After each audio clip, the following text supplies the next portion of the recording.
El día de hoy tenemos el honor de recibir la visita de Luis Tapia.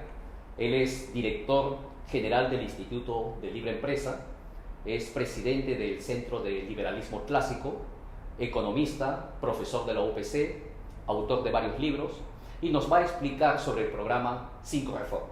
Así que le cedo la palabra. Muchas gracias, Carlos. Muy amable tu invitación. Bueno, el objetivo de la presentación es informar al público, a los que nos ven por YouTube, por el video, en qué consiste estas reformas que el Perú necesita, ¿no? Son reformas liberales, son 5 reformas que las vamos a explicar uno a uno. Y básicamente lo que queremos es que una vez que hayan enterado, se hayan informado bien de estas 5 reformas, puedan tomar acciones de aprender a profundidad a través de lo que estamos haciendo desde el Instituto de Libre Empresa, que tenemos un diplomado que ya va a culminar el próximo año, y puedan participar en el próximo foro, el 4º foro, ahí en Paraguay, que se va a realizar del 21 al 24 de marzo. Así que se pueden poner en contacto con nosotros en la página web que ustedes ven en la pantalla y puedan preguntar sobre los detalles de cuánto es el costo, el alojamiento y todo eso, ¿no? ¿Por qué digo esto? Porque si tenemos algo importante en materia de las 5 reformas, es que nos podemos reunir los 5 reformistas de todo el continente. O sea, no estamos hablando de un proyecto Perú nada más, estamos hablando de un proyecto a nivel continental, donde participan varios países. Y el enemigo que tenemos nosotros al frente, que es el socialismo, es también un enemigo que se organiza continentalmente, ¿no? Y el Foro de Sao Paulo es una prueba de ello. Si bien han perdido espacios de poder en Brasil, en parte en Argentina, en Chile, en Ecuador, eso no significa que ellos hayan renunciado a futuro seguir con la actividad política y continuar con el desarrollo del socialismo como se viene implementando en Venezuela y ya consolidado en Cuba, ¿no? Sino que ellos también se están preparando para la próxima vez que tenga que existir una nueva elección. Ellos van a participar y de manera activa, ya lo están haciendo desde ahora. Participan intelectuales, participan académicos, participan gentes de ONGs, participan incluso a profesores universitarios de famosas universidades acá en Lima. Entonces no estamos hablando de un enemigo que se queda ahí de brazos cruzados esperando que termine el periodo de gobierno, sino que ya desde ahorita están preparando su terreno para tomar el poder dentro de poco. En el caso peruano, la situación también está, en una posición muy difícil, ¿no? Ya hemos tenido un referéndum hoy día donde se ha dado ya a conocer de la famosa resultado del sí, sí, sí, no, lo cual es un plebiscito para el gobierno, es decir, le está dando una carta blanca al gobierno para que pueda realizar no solamente reformas políticas, sino también reformas económicas. Y es posible, según lo que entiendo por los análisis que realizan personas que hacen seguimiento, monitoreo al gobierno, es que el segundo paso que van a dar es reformar el capítulo económico. Y este capítulo económico es lo que le ha dado la prosperidad al Perú, por lo menos hasta lo que conocemos en sus niveles actuales, que ha descendido la pobreza extrema de 58% a 22%.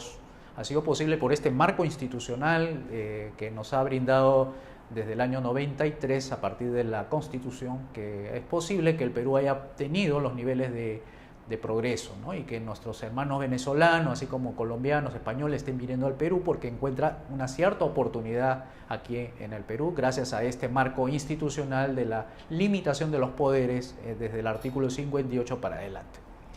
Bien, esta es una pequeña introducción de lo que pienso hablarles, pero vamos a lo básico en materia de ciencia política. Lo que ustedes van a ver aquí a continuación es lo que se llama el mapa ideológico, donde hay 4 cuadrantes, ¿no?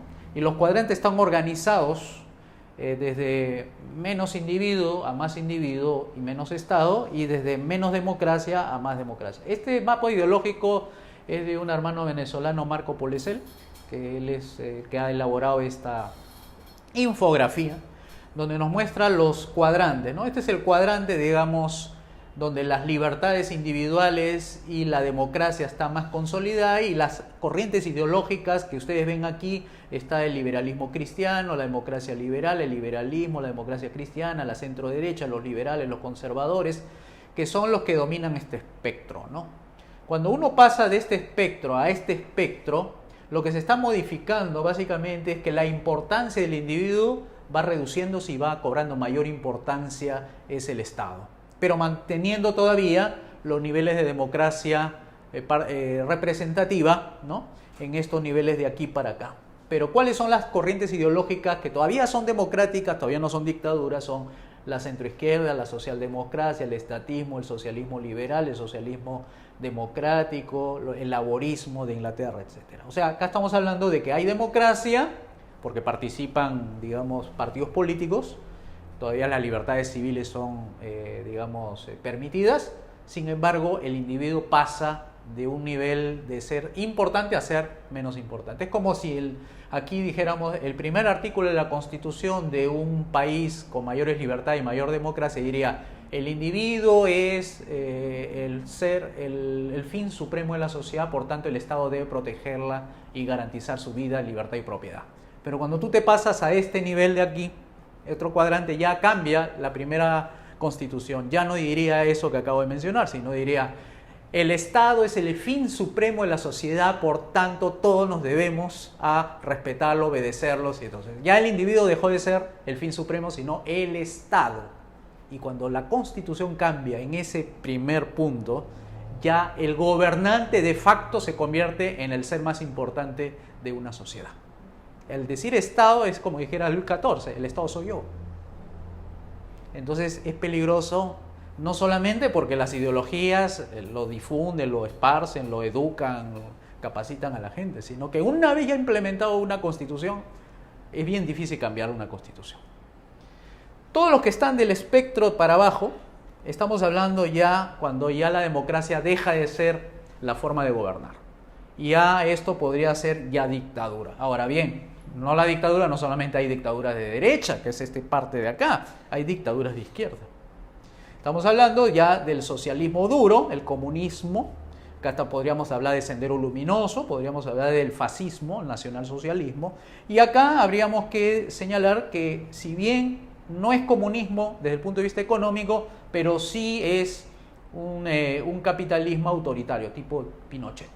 O sea, se hace el libre mercado, pero las libertades civiles y políticas están restringidas. No hay partidos que compiten para tener el poder, sino que es un gobernante de facto, que es el que finalmente gobierna, pero bajo un marco de reglas de juego abiertas y libres para que la gente pueda hacer empresa. Pero de ahí no pasa más. Ese es caso Singapur, Chile, algunos tigres asiáticos que tienen bastante el régimen jerárquico del Estado en la vida política, no en la vida económica.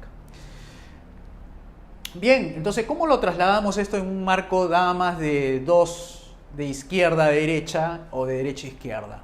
Bueno, si vemos lo que es el espectro político del Perú desde el año 2017, todos los partidos políticos que están en oferta en estos momentos, que se ofrecen, digamos, para gobernar, ideológicamente estarían en el cuadrante del izquierdismo. O sea, tú dirás, PPK es de derecha, sí, pero es la derecha de la izquierda. No es la derecha que estamos hablando aquí. La derecha está vacía en el Perú. O sea, ni siquiera hay partidos de centro. La mayoría del espectro político está jalado a la izquierda. Por eso vas a encontrar mucho en el lenguaje popular el socialcristianismo, el socialdemocracia, los progresistas, los reformistas, la centroizquierda. Ese lenguaje es muy común en el Perú. Pero tú no vas a encontrar partidos que te defienden pues de forma abierta las privatizaciones, las desregulaciones, la gente te habla de la empresa privada y que ganar y que hacer dinero es normal, es bueno, ¿no? Sino que en cierta manera está condenada, perseguida a través de impuestos, regulación. No, la empresa no se le puede tener en libertad porque hace daño al público, etcétera, etcétera. Entonces, todas estas ideologías en las que combaten este tipo de regulaciones no existen. O sea, no hay este espacio cubierto. Todo lo que tenemos en oferta política es izquierda. Menos izquierda, que es la que está acá, más izquierda, que es Sendero Luminoso, Patria Roja, todo eso. O sea, el Perú se encuentra hacia la izquierda, por más de derecha que puedan decir acerca de PPK, PPC, etc. ¿Ya? Para que conozcan un poco este espectro ideológico. Bien, entonces decía que nosotros en el Perú nos encontramos prácticamente hacia la izquierda toda la oferta política. O sea, oferta de derecha no hay. Y la derecha que supuestamente la gente cree que existe es la derecha de la izquierda, ¿no?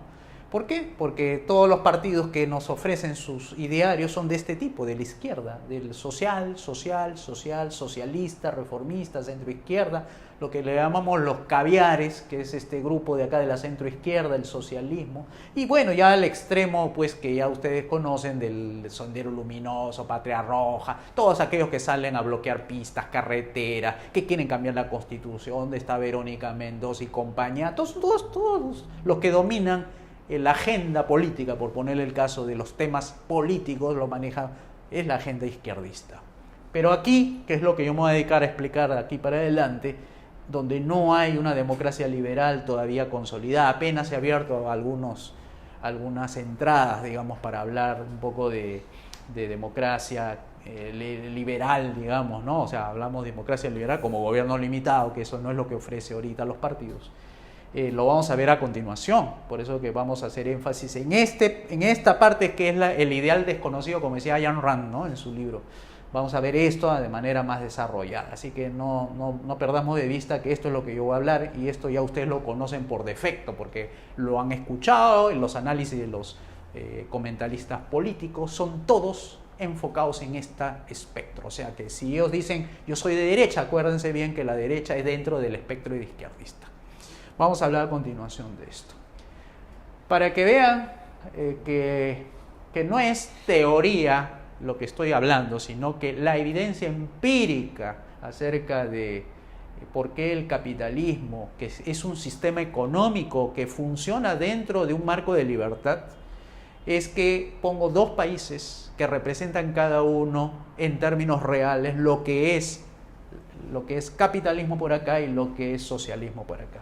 Comencemos con la población, que en Cuba son 11 millones y en Singapur son 4.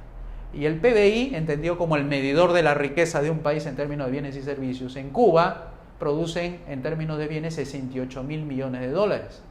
Un país con menos población y es más pequeño territorialmente, produce en riqueza 297.000 millones de dólares. Con menos gente producen más riqueza que con más gente, ¿no?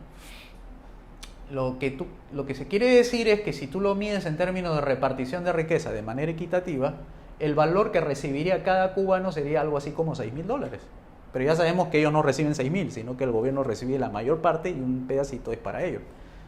Pero miren cómo de forma desigual reciben en promedio cada singapurense $55.000 en términos de riqueza. Es decir, ¿esto equivale a qué? Casa, educación, alimentación, servicios que puede ser de medicinas, educación, entretenimiento, que si tú sumas todo lo que pueden ellos gastar es esta cantidad, $55.000 al año versus 6.000, que ya sabemos que esto dentro de estos 6.000 se llevará un 90 o 80% el gobierno, el resto es para la población. Por eso que dicen que los cubanos viven con $60 al mes. Es el caso de un hotel en Cuba. El hotel paga por trabajador algo de 500 euros, porque la mayoría de inversiones son de España, en la isla de Cuba. ¿Y cuánto es lo que recibe el trabajador de esos 500 euros que le paga? Diferente, el dueño del hotel le paga al gobierno para que el gobierno a su vez le pague al trabajador. De esos 500 euros que le paga al Estado, el trabajador cubano solamente recibe 50 y el Estado se queda con 500. Para que vean el nivel de pobreza que hay allá, a pesar de que él paga, ¿no? Le dice, mira, acá está. Pero como yo no le puedo pagar directamente al trabajador en su cuenta privada en un banco, porque está prohibido, no es permisivo, sí le doy al gobierno para que le pague al trabajador. Pero el trabajador, ¿cuánto recibe de esos 500? Solamente 50. Y con eso se tiene que conformar a vivir. La expectativa de vida anda por ahí, ambos. La mortalidad es menor en el caso de Singapur. Las líneas telefónicas 52 sobre 1.000 personas y aquí es 1.258 sobre 1.000 personas, o sea que tienen más líneas telefónicas que población. Números de PC 31, acá 622. 11 usuarios de internet por cada 1000 habitantes, 504 por cada 1000 habitantes. Pistas asfaltadas al 49% en Cuba, contra el 100% en Singapur. La ayuda por habitante se le da de $5 nada más lo que puede ayudar al gobierno. Acá, ¿por qué es 0? No necesitan. Son tan ricos que no necesitan una ayuda del Estado, ¿no? Bueno, 4 millones de fuerza laboral, 78% constituido por fuerzas del gobierno, y acá son 2.9 millones de 4 millones, o sea, es más del 80% que son privados, ¿no? Etcétera. Estos son los niveles de productos que exportan, y estos son, ¿no? O sea que un país más pequeño produce más riqueza. O sea, no es un tema de raza, no es un tema de cultura, no es un tema de localización, no es un que él tiene el mar y yo no tengo el mar y por eso él es más desarrollado. No, aquí estamos hablando de una ciudad-estado, ¿no? Es el sistema de gobierno lo que cambia todo. Y para pasar al tema ya peruano, esto es una comparación de constituciones, de dos constituciones básicamente, el 79 contra el 93. Y miren los resultados económicos a partir del cambio de leyes en el Perú. Cuando se promulgó la penúltima constitución fue el del año 79. Y esta constitución que se aprobó en el año 79 era una constitución socialista, ¿ya? Y el PBI que producía era más o menos 158.000. 10 años después de la implementación de la Constitución, el año 89, prácticamente el PBI seguía siendo igual. O sea, en progreso no había diferencia poca, unos 1.000 millones. Pero cuando se implementa la Constitución del 93 y pasa 10 años después de la Constitución del 93, la evolución fue 245.000 millones. O sea, 10 años después de la Constitución del 93. 21 años después de la Constitución del 93 pasa de 245.000 a 574.000 millones de soles. O sea, miren la diferencia entre esto y esto. ¿Por qué pasa algo de 159.000 a 245.000? Es simplemente cambio de reglas, cambio de leyes. O sea, las leyes de aquí son las leyes buenas. Las leyes de aquí son de las leyes malas. Con leyes malas produce menos riqueza. Con leyes buenas produce mucha riqueza. ¿Qué es una ley buena? Es una ley que le permite a la gente explotar lo mejor de sí. Es una ley buena. Sacar lo mejor de la persona. Esa es una ley buena. La ley mala que saca de la persona, lo peor de la persona. ¿Y cuáles son esas leyes que sacan lo peor de las prohibiciones? Por lo general las prohibiciones sacan lo peor de la persona. Le dice, no hagas esto y hace eso, ¿no? Entonces, las prohibiciones no funcionan. Las prohibiciones simplemente generan conductas que distorsionan el comportamiento natural de la persona. Entonces ya ustedes entenderán la informalidad, el narcotráfico, la falta, la pobreza, la falta de oportunidad. Esas son conductas que han sido reguladas, controladas y que no permite sacar lo mejor de uno. La ley buena saca lo mejor de uno y ahí ven los resultados. Crecimiento promedio con las leyes que prohibían a las personas, 0.7%, menos del 1% en términos de riqueza. Y cuando tú ves, cuando saca lo mejor de las personas, mira, 8.6, 9.3 de crecimiento promedio de la década. La inflación, algo que estaba en 67% en el año 79, 10 años después, crece a 33.983%, pareció el caso de Venezuela. Y ya está anualizado, anualizado.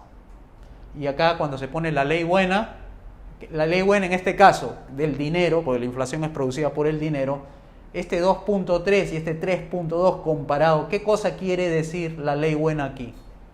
La ley buena quiere decir que acá se le pone límites al gobierno para que no siga produciendo más dinero de lo que se debe. Independizar al Banco Central para que no se guíe de criterios políticos y no malogre la moneda, ¿no? Porque el tema es que si tú malogras la moneda, hace perder poder de compra a la gente. Eso es ley mala. Ley mala es dejarle al gobierno que cree el dinero que se le dé la gana con tal de arruinar la economía popular. Esto. O sea, la idea de poca inflación es porque le has quitado todas las posibilidades al gobierno para que pueda malograr el poder adquisitivo de la gente. Y acá no, acá le dabas poder.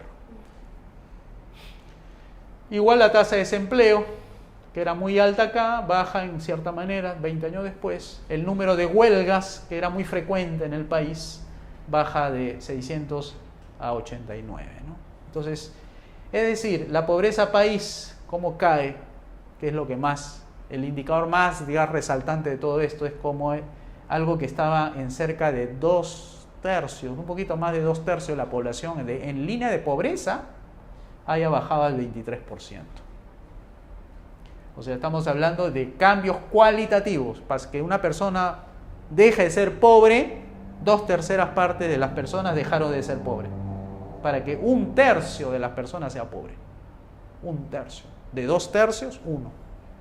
¿Y eso fue porque ayuda del Estado? No, eso fue por crecimiento económico, crecimiento de la riqueza. Por esto ha sido. No porque ha habido más ayuda del gobierno. Porque por más ayuda que hubiera tenido el gobierno, no hubiera podido cumplir con la pobreza que era del 80%. Como se dice, no se puede sacar más correas donde no hay cuero. El cuero es el crecimiento económico. Las correas salen del crecimiento económico. No hay otra forma, ¿no? Entonces hemos visto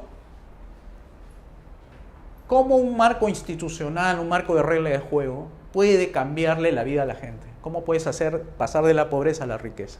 Cómo puedes pasar de algo totalmente depresivo para los comportamientos humanos, de no encontrar esperanza en un país donde todo el mundo se vivía a partir del año 92, 93. Todos se querían ir del Perú porque prácticamente estaba destruido el país en los años 90 con el socialismo de Alan García. Alan García era el Chávez, el primer Chávez de Latinoamérica. Con su verbo, con su gracia que él tenía, había conquistado al 80% de la población a acostumbrarse de que se podía vivir en un nivel inflacionario terrible tipo Venezuela. Y la gente andaba contenta. Bueno, pues como está subsidiado todo, gasolina subsidiada, aumentos sucesivos de los sueldos y salarios, paquetazos y cosas así, con descontrol de precio, control de precio. La gente se había acostumbrado a vivir en lo peor. Y la gente empezó a irse del Perú. Así como ustedes han venido de Venezuela aquí, ellos se iban. Muchos se iban a países nórdicos, a Italia, Japón, todo eso. Porque cuando vives en el socialismo, la gente sale, vota con los pies. Entonces, no es porque ahora, como hace un rato mencionamos, que la Constitución del 93 haya sido la solución y ya estamos todos contentos. No, el problema, señores, es que aquí lo que existe es una inestabilidad política que no podemos decir que el libre mercado ha triunfado. Todavía esta Constitución es imperfecta. Desde nuestro punto de vista, esta Constitución sigue siendo socialista, porque ya lo hemos visto dentro del espectro ideológico. Todavía las fuerzas políticas siguen sosteniendo que el socialismo es la salida. Y nosotros tenemos una Constitución menos socialista de la que había antes, pero sigue teniendo dentro de sus artículos de la Constitución que el gobierno todavía tiene poderes como para seguir interviniendo en la economía. Prueba de ello, ¿por qué la existencia de un Banco Central de Reserva? Que eso es un invento del comunismo. 1848, artículo número 10. Centralización del crédito. Manifiesto comunista. ¿Por qué todavía tenemos Banco Central? ¿Por qué tenemos superintendencias por todos lados? Superintendencia para lo forestal, superintendencia de banca y seguro, superintendencia del tema laboral, superintendencia que tiene que ver con el tema de la energía, con el tema de las comunicaciones. Es decir, prácticamente tenemos todo. Y ni qué decir con el marxismo cultural. Que el Ministerio de Educación está imponiendo una agenda de ideología de género. Que los padres se oponen, con razón se oponen. ¿Por qué? Porque el gobierno sigue teniendo poderes, recursos y funciones que permiten que el gobierno todavía esté presente en las agendas privadas de las personas. O sea, se mete con la familia, se mete con la cama, digamos así, ¿no? O sea, ya tiene que decidir finalmente quién debe tener qué y qué pensar qué. O sea, ese nivel hemos llegado. Entonces, por eso el título que viene a continuación es ¿cómo salir del socialismo? ¿Cuál es la propuesta? Porque puede salir mucha crítica. Y nosotros tenemos una propuesta que se llama las 5 reformas. ¿Cómo salir de este socialismo que nos encontramos ahora, que nos llevan a tener un referéndum ahora, que le da carta blanca al gobierno para seguir haciendo lo que viene haciendo? Que justamente se han afirmado el socialismo dentro de este gobierno actual, que le está diciendo cómo debe gobernar. Entonces, ¿cómo salir? Y ahí vamos a plantear lo siguiente. Nuestro proyecto se llama La Gran Devolución. ¿Qué es la Gran Devolución? Bueno, es la devolución a los particulares, o sea, a nosotros, nuestros poderes, nuestros recursos y nuestra función. Pero para que este proyecto, la Gran Devolución, que es la respuesta a la gran usurpación, es decir, el gobierno nos ha usurpado nuestras libertades, tenemos un programa político que se llama las 5 reformas, que se basa en principios liberales, cuya estrategia central es derogar las leyes malas, las que nos sacan lo malo de nosotros. Y la táctica es cómo convertir eso en cuestión concreta, un número, tener el 66% de congresistas liberales, para que hagan la tarea de derogar ley y así restablecemos los principios liberales y se ponen en ejecución las 5 reformas. Y con eso lograremos devolverle a la gente sus poderes, recursos y funciones que le han sido usurpadas. Vamos a explicar cada uno de ellos, ¿no? El proyecto La Gran Devolución es: si el padre de familia no decide ahora qué es lo que se le va a enseñar a sus hijos, ahora el padre de familia sí va a tener que decidir lo que se le va a enseñar a sus hijos. O sea, ya no más Ministerio de Educación, ya no más agenda LGTBI, ya no más minorías que gobiernen a la mayoría. La Gran Devolución significa devolverle poder, poder de decidir, poder de comprar, poder de elegir, poder de muchas cosas. Poderes, recursos, los recursos que se van, el 30%, como mencionaba nuestro hermano Carlos, que se va en pagar impuesto a la renta, esos 30% por lo menos deberían devolvernos un 20%. Eso se llama recursos. O sea, que la gente disponga de ese 20% del impuesto para uno, que significa tener que disminuir el gasto del gobierno. Y funciones. Las funciones del Estado ya no serían las que tenemos actualmente, que son 19 ministerios, y pasar a la reducción gradual de esas funciones, que serían 3 funciones: justicia, seguridad e infraestructura. El resto de las funciones es del sector privado. O sea, educación, privada. Salud, privada. Todo privado. Después explicaremos por qué se puede hacer eso. Porque pueden ahí saltar mucho y decir, pero ¿con qué plata se puede hacer esto? Bueno, vamos a explicar eso a continuación. Los 3 principios liberales son estos. Gobierno limitado. O sea, todo nuestro programa político se enfoca en desarrollar estos principios políticos. El mercado libre. Libre para poder poner lo que uno quiere, ¿no es cierto? Propiedad privada entendida como esa transferencia, esa disfrute, lo que se llama aprovechamiento y destrucción de lo que es de uno. Si eres un real propietario, podrías transferir, usufructar, disfrutar y destruir lo que es tuyo, ¿no? El mercado libre, como aquel sistema de cooperación pacífica que todo el mundo compra y vende, invierte, ahorra de acuerdo a sus criterios, etc. Y el gobierno limitado, ¿qué sería? Un gobierno limitado viendo que la gente no haga daño al otro, ¿no? O sea, no hay por qué pensar de que estamos hablando de un proyecto donde no hay Estado. No, sí hay gobierno, pero hay gobierno en sus funciones que le corresponde: asegurar la vida de la gente, la propiedad de la gente y su libertad de la gente. Eso es, el gobierno tiene que estar mirando eso, que no te secuestren, que no te quiten, ¿no es cierto? Entonces, con eso aseguras la tranquilidad de las personas, que puedan estar caminando tranquilas, se le cae la billetera, pasa 5 cuadras, regresa y encuentra su billetera ahí, porque nadie roba a nadie, porque el gobierno es vigilante de que nadie se apropie de nada, ¿no? Bien, ahora las 5 reformas, que ese es el proyecto pasado al tema programa. Una cosa es programa, otra cosa es proyecto. Proyecto es la visión plasmado en la sociedad, y las reformas vienen a ser el vehículo, cómo llegar a eso que yo quiero. Quiero tener un país libre de violencia, por lo menos minimizarla a unos niveles aceptables. Libre de corrupción. Bueno, ese ideal que tú quieres para tu país, quieres tener a tus hijos bien seguros, tenerlos bien educados, bien alimentados, en buenas viviendas, que tengan como se dice, un estándar de vida deseado por cada uno, ¿no? No teniendo que preocuparse del día de mañana, qué vamos a comer, y esas cosas se logran a través de este vehículo que llamamos las 5 reformas. Y vamos a emplear la primera reforma, que es la reforma política. O sea, hago el repaso: es reforma política, reforma económica, reforma educacional, reforma de pensiones y reforma de salud. La primera, que es la más importante, es decir, lo que quiero es cómo logro que el gobierno llegue a estar donde debe estar. ¿Dónde debe estar? En las funciones de justicia, seguridad y obras públicas. ¿Cómo logro? Haciendo reforma política, limitando al gobierno. El gobierno se ha salido de su lugar. Ahora hay que ponerlo en su sitio. Y por eso tenemos que hacer reformas. ¿Cómo? Reformando las leyes, reformando la Constitución, para que eso quede como camisa de fuerza. Para que el gobierno, los que gobiernen, no atropellen nuestras libertades, nuestras propiedades y nuestras vidas. Tenemos que encorsetarlo, ponerle una camisa de fuerza. O sea, aquel político que llega no llega a destruir a la sociedad, ni las propiedades, ni la libertad de la gente. Se llama por eso la aplicación del gobierno limitado, ¿no? Limitado para eso. No sirve el gobierno para otras cosas. Me pueden poner el caso de Finlandia, que tiene la mejor educación. Ahí esa es excepción. No es una regla general. No es que la regla general es a mayor Estado, mejor educación. Esa es una excepción que por ahí.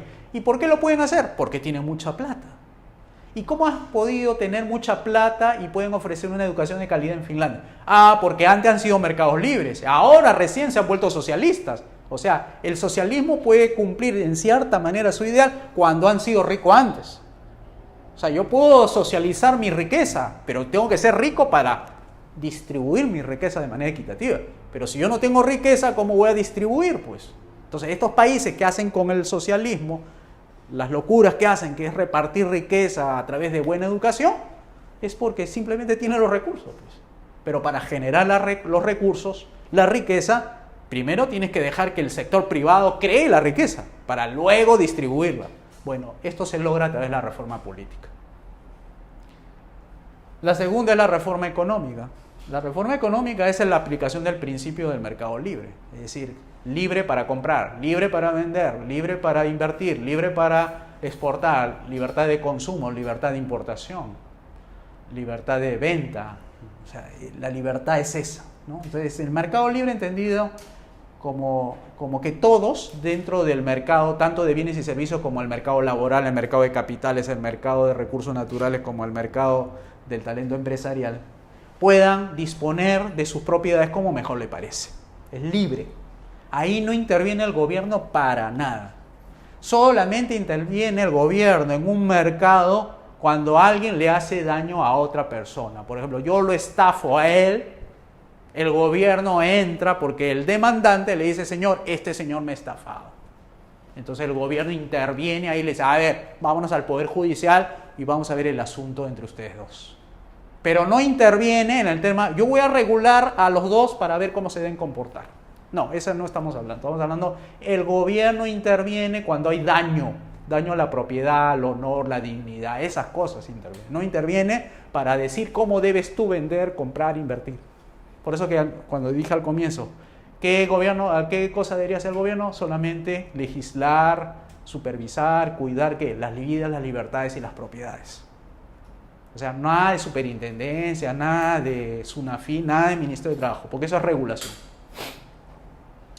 Y de ahí vienen las 3 reformas, la educativa, la de salud y la pensionaria. Esto es ¿cómo? A través del principio de la propiedad privada. ¿La propiedad privada de qué?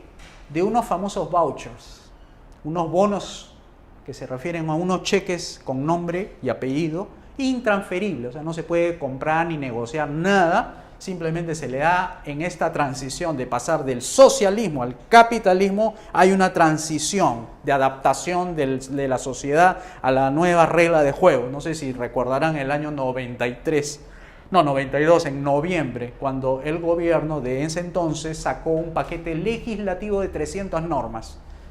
Y de la noche a la mañana se convirtió algo que era socialismo al 100% a convertirse en un mercado libre al 10%. Fueron 300 decretos legislativos donde se anuló todos los monopolios. Incluso Petroperú, toda esa información que había antes que no podía distribuir otra empresa salvo él, los grifos, todo que no se podía, entró Repsol, entró Telefónica, empezaron a las inversiones a fluir. ¿Por qué? Por un cambio legislativo. Bueno, esa transición de pasar del socialismo al capitalismo, van a haber acomodos y reacomodos. O sea, hay gente que van a salir de los actuales niveles de, digamos así, del Estado donde trabajan. Ministerio de Trabajo, como no va a haber Ministerio de Trabajo, van a pasar al Ministerio de Justicia o al Poder Judicial. Porque estos ministerios ya no van a existir. Ya no va a haber Ministerio de Educación ni Ministerio de Salud. ¿Qué vamos a hacer con la gente que trabaja para el Estado donde ya no debe existir más ministerios? Se van a quedar en el aire, dirían muchos. Se van a quedar, lo van a votar tipo Fujimori en los 90. Chao, vete y ya toma tu liquidación, todo eso. No. Lo que pasa es que en el Perú hay mucho déficit en justicia. Por ejemplo, no es posible que un juez pues tenga que despachar como más de 100 expedientes. ¿Eso por qué es? Por falta de jueces. El Poder Judicial es el menos pedido aquí. Bueno, esa reforma judicial, que es la reforma política, va a dar lugar de que mucha gente que está en los ministerios pasen a la reforma judicial, o sea, pasen al sector justicia. El otro grupo pasará al sector defensa, el interior, marina, no sé cuánto. El otro grupo de los pasarán a los ministerios de transporte, comunicación, de que ve infraestructura. De repente va a quedar algún remanente por ahí. ¿Qué vamos a hacer con ese remanente? De la gente que de todas maneras van a salir porque ya ni entran o porque ya no hay más, digamos, puestos donde ubicarlo. Se les regresa a su casa con su sueldo y que vivan con su sueldo, pero ya no más va a haber las funciones de lo que regula, lo que impiden hacer mercado libre. ¿Para qué se hace eso? Para hacer que haya una ebullición, un surgimiento de inversiones pequeñas, grandes, de todas partes del mundo y se le diga, ¿cuál es el país más libre de invertir? El Perú, porque cuando alguien invierte no le pides ningún tipo de regulación. O sea, es libre, yo puedo venir con mi capital y ponerlo, así venga de Chile, de Ecuador, de Polonia, de Singapur, venga a invertir. Sí, lo único que se te va a pedir nada más es tu identificación. En cualquier parte sí, puedes ponerlo. ¿Y cuánto es el impuesto? Bueno, 10%. Nada más, el único, universal y uniforme. 10%. Nada más pagas. Ay, entonces dice, bueno, si yo comparo en el mundo, ¿cuál es la cancha que está más libre? Es la peruana. Entonces todas las inversiones, tú sabes que en Wall Street todo el mundo se entera de lo que ocurre en los países. Y los bancos de inversión empiezan a pasarse la voz, en el Perú hay cancha libre para invertir cualquier cosa. Y llegan. Y además, las inversiones no necesariamente tienen que ser extranjeras, las peruanas. Aquellas, las peruanas esas que no le permiten tener bancos, porque tienes que poner 14 millones de soles de capital mínimo, cualquiera va a poner un banco. Se asocia con otra persona y pone un banco aunque sea con un capital de 40.000 soles, pero funcionará en una manzana. Pero ahí están los capitales, pues, de los mayoristas de frutas, esos que no pueden, que están ahí con su dinero, que lo tienen en una caja llena de dinero dentro del mercado de frutas, ahí ese puede poner su banco. Mamani Bank, por poner un nombre, ¿no? O sea, no va a haber impedimento para cualquiera que haga negocio.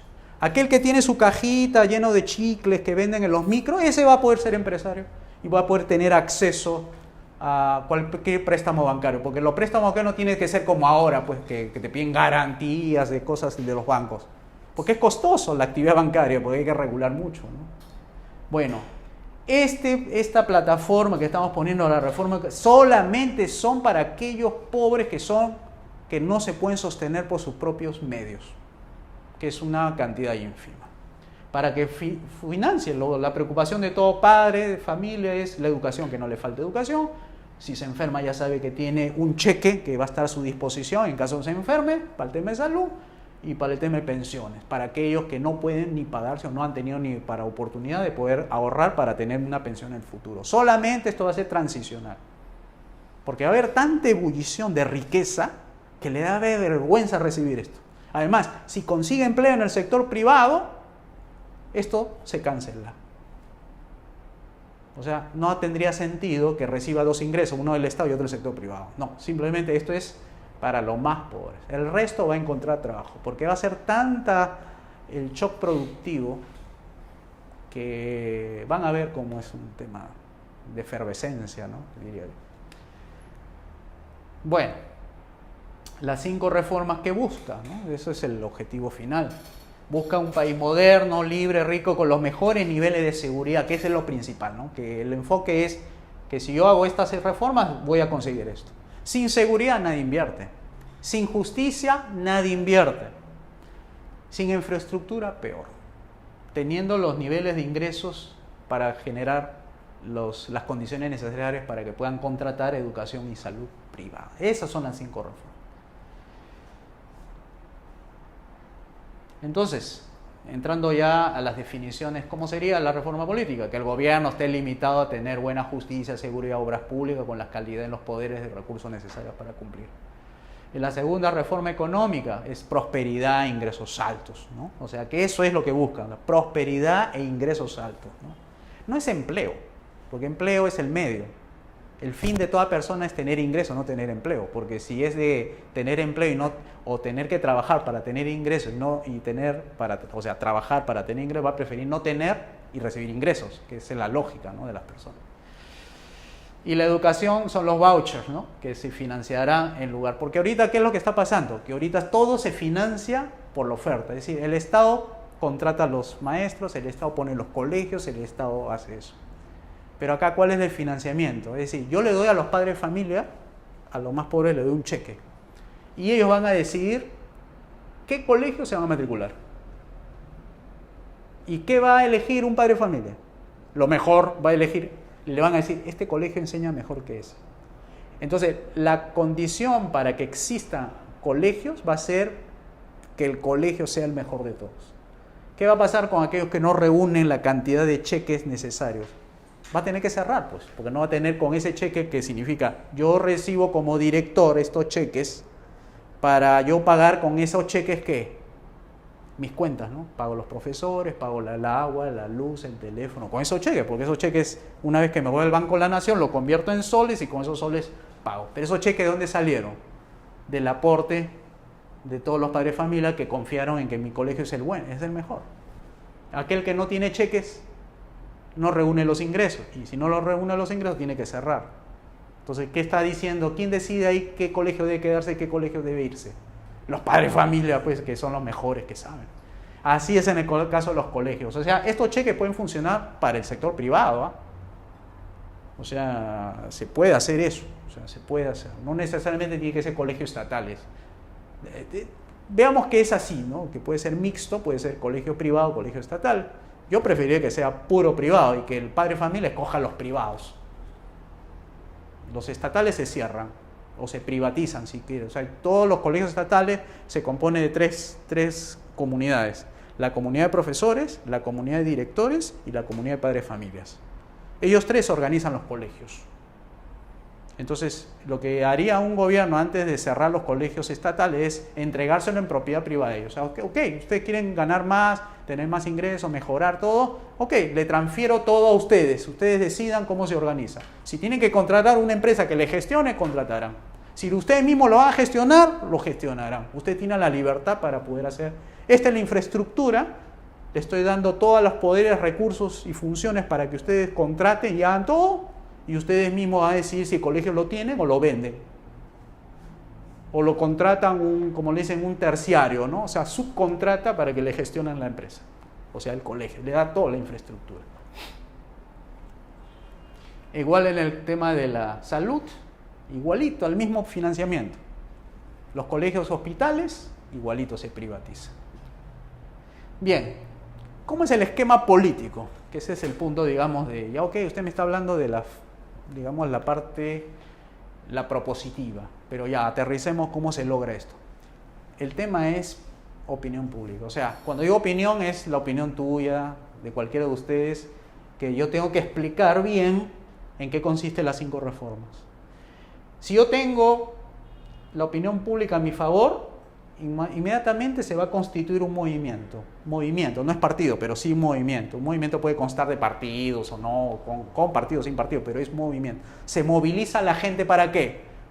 Para lograr mandar gente al ámbito político, al ámbito congresal, donde ahí se decide todo. O sea, quien puede cambiar las reglas de juego es el Congreso, que es la parte táctica. Porque yo lo que quiero lograr es, ¿cuál? Mediante la estrategia de derogar las leyes. Porque las leyes es lo que nos está empobreciendo. O sea, si el socialista mira siempre es donde yo puedo afectar las libertades con las leyes. Todos los socialistas que ve regulaciones, reglamentos, dispositivos, ordenanzas, o sea, ese es su ámbito de quieren capturar el poder y capturar las leyes, ¿no? Para tener que finalmente cuando yo derogo, ¿qué genero? Una explosión de júbilo de la gente, por decir ya somos libres, ahora sí podemos invertir, ahora sí podemos consumir, ¿no? Y los precios obviamente bajan, porque acá baja impuestos, baja un montón de cosas, ¿no?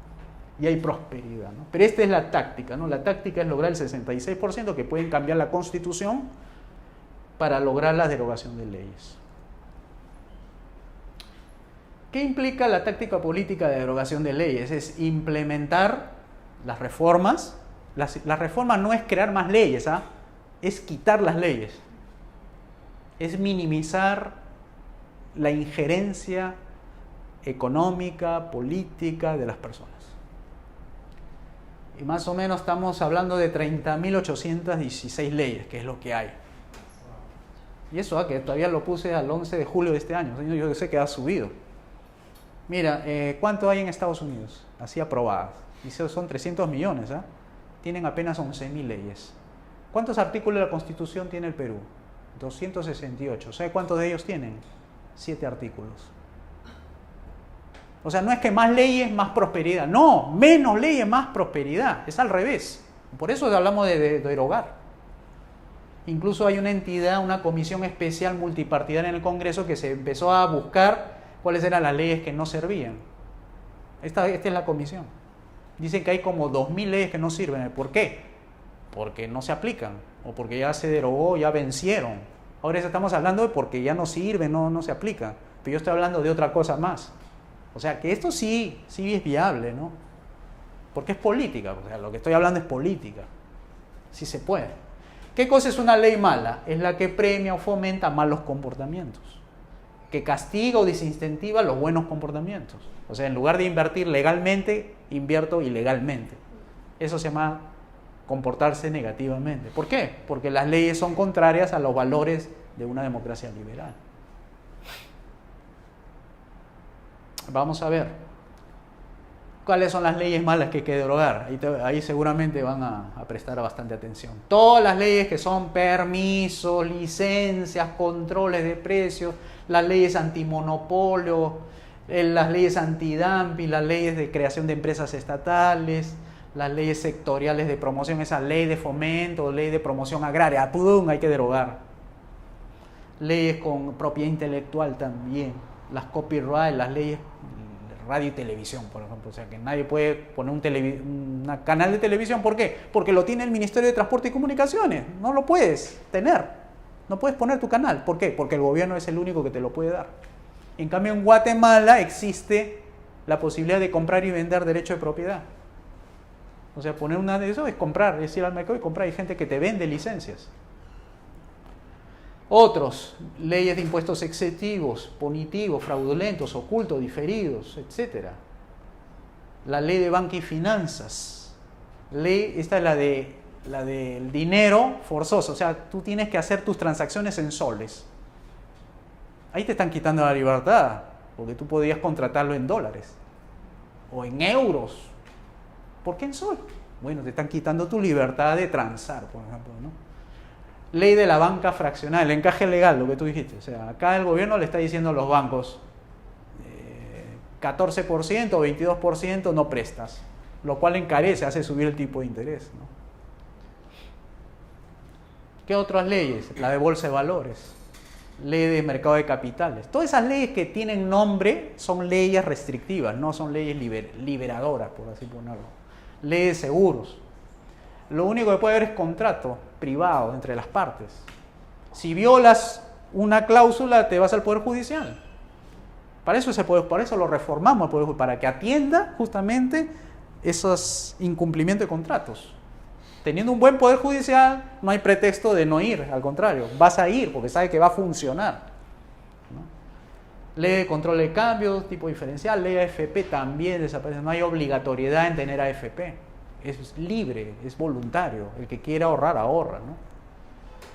Y acá están las leyes de subsidios, por ejemplo, la ley de colegio de abogados, colegio de economistas, colegio de administradores, colegio de ingenieros, desaparece, porque ese es mercantilismo, ese es darle privilegios.